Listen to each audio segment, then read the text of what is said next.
இம்மட்டும் உதவின தேவன் நீ, இதுவரையில் என்னோடு நீ. இம்மட்டும் உதவின தேவன் நீ, இறுதி வரை என்னோடு நீ. ஆச்சரியமாய் நடத்தி வந்தீர், ஆதரவாய் என் உடன் இருந்தீர். ஆச்சரியமாய் தினம் நடத்தி வந்தீர், ஆதரவாய் என் உடன் இருந்தீர். எபினேசரே எபினேசரே கோடி கோடி நன்றி ஐயா. எபினேசரே எபினேசரே கோடி கோடி நன்றி ஐயா.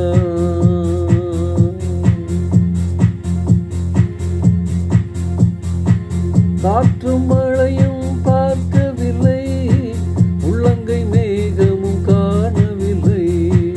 காற்றும் மழையும் பார்க்கவில்லை, உள்ளங்கை மேகமும் காணவில்லை. வாய்க்கால்கள் எல்லாம் தண்ணீரை தந்து வளமாக மாற்றிவிட்டீர். வாய்க்கால்கள் எல்லாம் தண்ணீரை தந்து வளமாக மாற்றிவிட்டீர். இம்மட்டும் உதவின தேவன் நீ, இறுதி வரை என்னோடு நீ. ரத்தம் சிந்தி மீட்டு கொண்டீர், கிருபையினாலே அழைத்து வந்தீர். ரத்தம் சிந்தி மீட்டு கொண்டீர், கிருபையினாலே அழைத்து வந்தீர். அழியாமல் காத்து கானானில் சேர்த்து உம் துதி சொல்ல வைத்தீர். அழியாமல் காத்து கானானில் சேர்த்து உம் துதி சொல்ல வைத்தீர். எபினேசரே எபினேசரே கோடி கோடி நன்றி ஐயா. எபினேசரே எபினேசரே கோடி கோடி நன்றி ஐயா.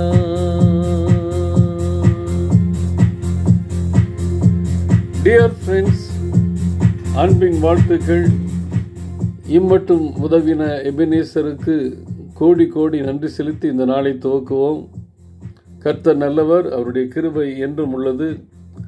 அவர் இரத்தம் சிந்தி நம்மை மீட்டு கொண்டார் என்கின்ற அந்த உன்னத அனுபவத்தை நினைவுகூறுவது மட்டுமல்ல, நம்முடைய அனுபவமாக மாற்றிக்கொண்டு ரட்சிப்பின் வஸ்திரத்தை தரித்து கொண்டு அவருடைய சாயலை தரித்து பூமியிலே வாழ்வதற்கு கர்த்தர் பிரியம் வைத்திருக்கிறார், அழைத்திருக்கிறார். அதை நாம் அனுபவித்து விட்டுவிடாமல் தொடர்வதற்கு ஆண்டவர் கிருபை செய்வாராக. லூக்கா 16ஆம் அதிகாரம் 16வது வசனத்தில் சொல்லப்பட்டிருக்கிறது, நியாயப்பிரமாணமும் தீர்க்க தரிசன வாக்கியங்களும் யோவான் வரைக்கும் வழங்கி வந்தது. இதற்கு முந்தைய பகுதியிலே பணத்தை குறித்த, பொருளாசையை குறித்த பரிசேயர்களுடைய மனநிலைகளை ஆண்டவர் சுட்டி காட்டுகிறதை பார்க்கிறோம். பொருளாசை குறித்து அவர் மிக நீண்ட ஒரு உபதேசத்தை சொல்லி முடித்த பொழுது சீடர்களுக்கு தான் அதை சொல்றாரு. ஆனால் பரிசேயர் கேட்டுக்கொண்டிருந்தவர்கள் கேலி செய்தார்கள், பரியாசம் பண்ணினார்கள். ஆண்டவர் அவர்களுக்கு பதிலடி கொடுக்கிறதைத்தான் நேற்றைய தினத்திலே தியானித்தோம். ஆண்டவர் உங்களுடைய இருதயங்களை அறிந்திருக்கிறார். நீங்கள் மனிதர்களை பிரியப்படுத்துறதுக்கு ஒரு வாழ்க்கை வாழ்கிறீங்க, ஆனால் மணியை லவ் பண்ணுறீங்க, மனிதர்களை லவ் பண்ணுறதில்ல, ஆண்டவரை லவ் பண்ணுறதில்லைன்னு சொல்லி சொல்கிறாங்க. பணம் தான் உங்களுக்கு முக்கியமாக இருக்கும், மனிதர்களை அன்பு கூறுகிற மாதிரி நீங்கள் நடிக்கிறீங்க. ஏன்னா ஆண்டவரிடத்தில் அன்பு கூறுவது உங்களிடத்தில் குறைவாக இருக்கிறது என்கிற ஒரு எச்சரிக்கையும் சுட்டி காட்டுதலையும் ஆண்டவர் அங்கே அவங்களுக்கு சொல்கிறதை பார்க்கிறோம். சொல்லிவிட்டு அவர் சொல்கிறாரு, ஏன் அப்படி இருக்கீங்கன்னா, நீங்கள் நியாயப்பிரமாணம் தீர்க்க தரிசன வாக்கியங்களும் யோவான் வரைக்கும் வழங்கி வந்தது. நியாயப்பிரமாணம் தீர்க்க தரிசனமும் ரட்சிப்பின் அனுபவத்தை உங்களுக்கு தர முடியாது. ரட்சிப்பை குறித்து எப்படி ஒரு கண்ணாடியானது நம்மிடத்தில் இருக்கின்ற சரி செய்ய வேண்டிய காரியங்களை நமக்கு காண்பிக்கிறதோ, அதுபோல் நியாயப்பிரமாணம் தீர்க்க தரிசனமும் நம்முடைய ஆத்ம சீர்திருத்தத்தை பற்றி சொல்லுகிறதை ஒழிய அதை சீர்திருத்த முடியாது. அதை சீர்திருத்துவதற்கும் அதை சரிப்படுத்துவதற்கும் யோவானுக்கு பின்பாக ஒருத்தர் வருகிறார், அவரே இரட்சகர். நியாயப்பிரமாணமும் தீர்க்க தரிசனம் சொன்ன அந்த ரட்சிப்பை அருளுவதற்கு அவரால் மட்டுமே முடியும் என்பதை இந்த இடத்துல இந்த வசனத்தின் மூலமாக கற்றுக் கொடுக்கிறார். அவரை ஏற்றுக்கொள்ளணுன்னா நீங்கள் ராஜ்யத்துக்குள்ளே தேவராஜ்யத்துக்குள்ளே பிரவேசிக்க முடியாது. நீங்கள் தேவராஜ்யத்துக்குள்ளே பிரவேசிப்பதை குறித்த கவலையற்று இருப்பதினாலே உலகத்தின் ஆசை உங்களை மேலோங்கி இருக்கிறது என்பதை சுட்டி காட்டுகிறார். ஏனென்றால் நீங்கள் மோசை மூலமாக ஆண்டவர் கொடுத்த நியாயப்பிரமாணம் தீர்க்க தரிசனத்தையும் கெட்டியாக பிடிச்சிருக்கீங்க. ஆனால் ஆண்டவராக இயேசு கிறிஸ்து கொடுக்கின்ற ரட்சிப்பின் அனுபவத்தை உங்களுக்கு பெற மனதில்லை. அப்படி பெற மனதில்லாமல் இல்லைன்னா தேவனுடைய ராஜ்யத்துக்குள்ளே போக முடியாது. பாரம்பரியமாய் நீங்கள் யூதர்களை ஆண்டவருடைய பிள்ளைகள், ஆண்டவருடைய ஆபிரகாமின் பிள்ளைன்னு சொல்லி கொண்டிரு இந்த ரட்சிப்பின் அனுபவத்தை பெறலைன்னா உங்களை காட்டிலும் பின்னுக்கு வந்த புற மதத்து மக்கள் என்ன பண்ணுவாங்கன்னா பலவந்தமாக இதை ஏற்றுக்கொள்வாங்க, கூட்டம் கூட்டமாக வந்து ஏற்றுக்கொள்வாங்கன்னு சொல்லி இந்த வசனத்திலே ஒரு தெளிவுபடுத்துகிறார். உங்களுக்கு ரட்சிப்பை குறித்த அக்கறையற்ற இருப்பீர்கள் என்றால் யாவரும் பலவந்தமாய் அதில் பிரவேசிப்பார்கள்.